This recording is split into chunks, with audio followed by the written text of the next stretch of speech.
Hey gardeners, welcome to the tour of my long border. This border is really making me happy this season. It has really shown out. So today I want to just go through and highlight some of the plants that are here and give you some tips on how to maintain a border like this, and also talk to you about the inspiration behind it. But first, let's just take it all in. So let me start on this side, especially before the sun comes up. So in this corner of the garden, you'll see lots of black-eyed Susans, rudbeckias, and these were little seedlings that were in other parts of my garden, and I dug them up, put them in pots, and babied them until they were ready to go into this border. Now there are a few that I purchased. This one I purchased this year, and this one.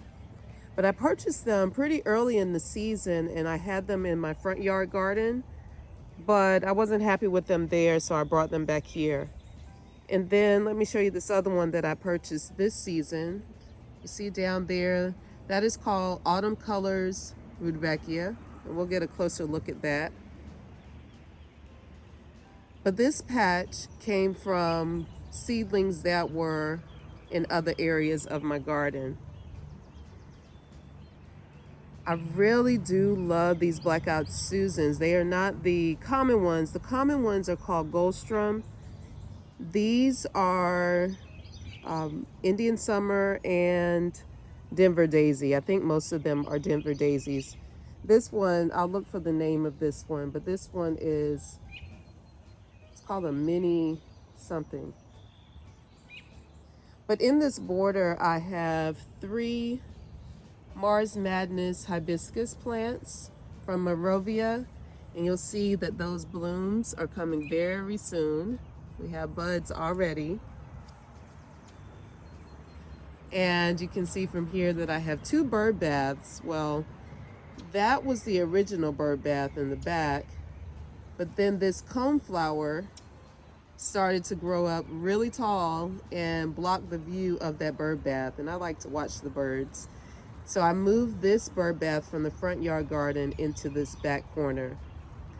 I have an oak leaf hydrangea planted here. This was planted last year, and I just left it in this spot.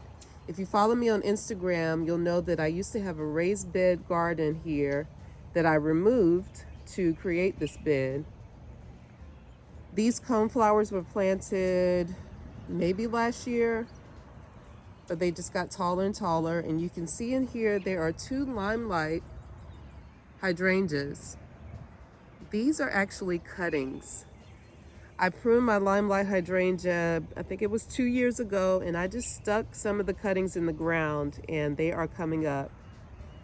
In the middle here, I have Shasta daisies that are starting to wind down, but I've been deadheading them, and we have some new blooms coming up soon. Now tucked in here is, you can see those really wide leaves here. That's another bulb that I planted, and let's see if I can remember the name. I can't at the moment. I'll find the name and put it on the screen. But those were planted last year as well. Here's another Mars Madness.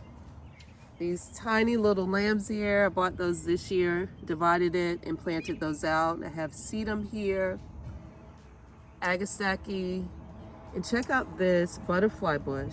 Isn't that gorgeous? Look at that. Absolutely stunning. Here's a closer look of the Autumn Colors Rudbeckia. Love it. Back here I have several shrubs. That is a blue shadow fothergilla. We have some azaleas planted back here. Sunshine ligustrums. That beautiful big green plant is a rescue plant that I purchased about 3 years ago now. That is a limelight hydrangea. My rose bush here from my Rovia. That is the Grace and Grit red rose. And then as we move along, another sunshine ligustrum that has bounced back. I didn't think that one was going to survive, but it did.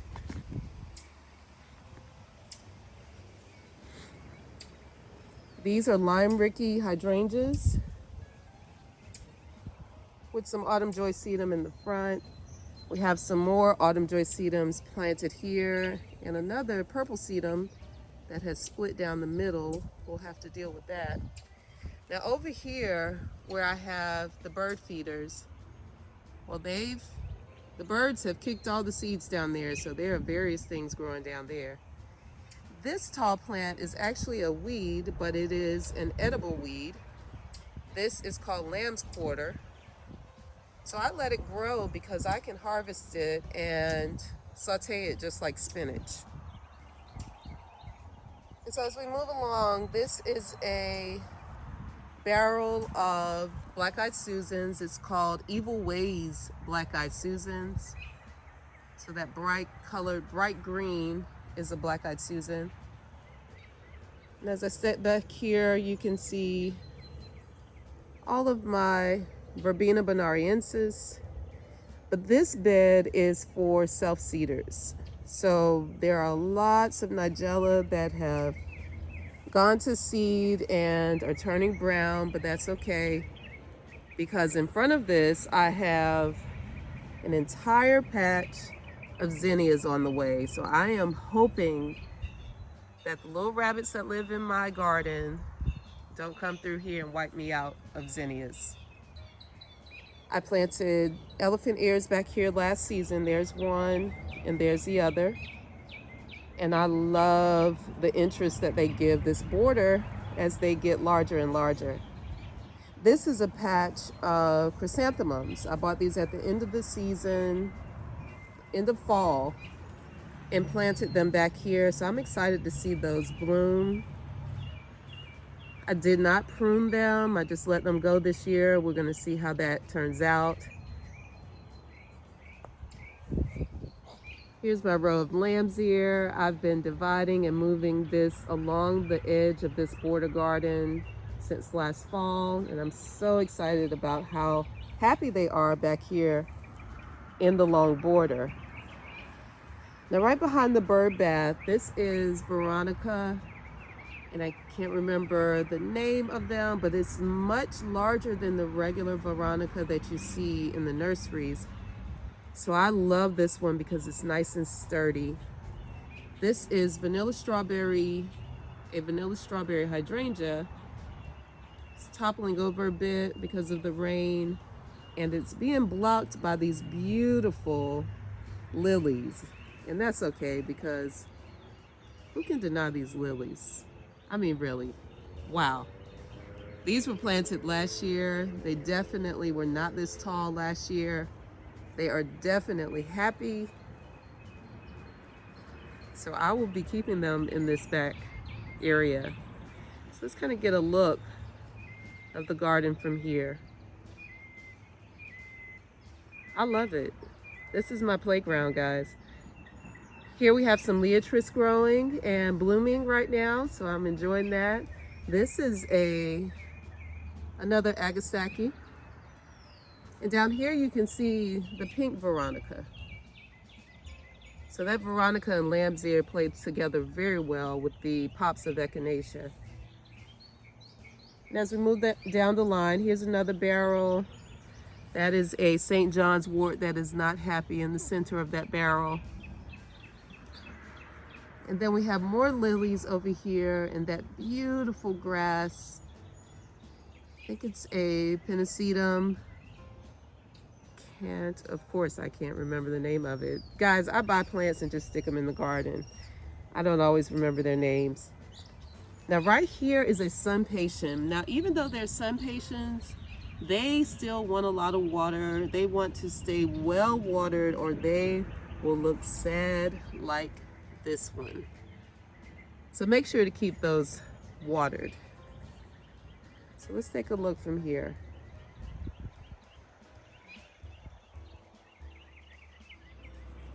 Now the inspiration behind this long border, for one, I wanted some separation between me and my neighbor, because the best neighbors are the neighbors that have privacy, okay? So I created this long border to give me a little separation. The other thing is, I started out with just 2 crepe myrtles, one here and the big one here. And I was tired of mowing the lawn in between them, so that's where the sheet mulching began.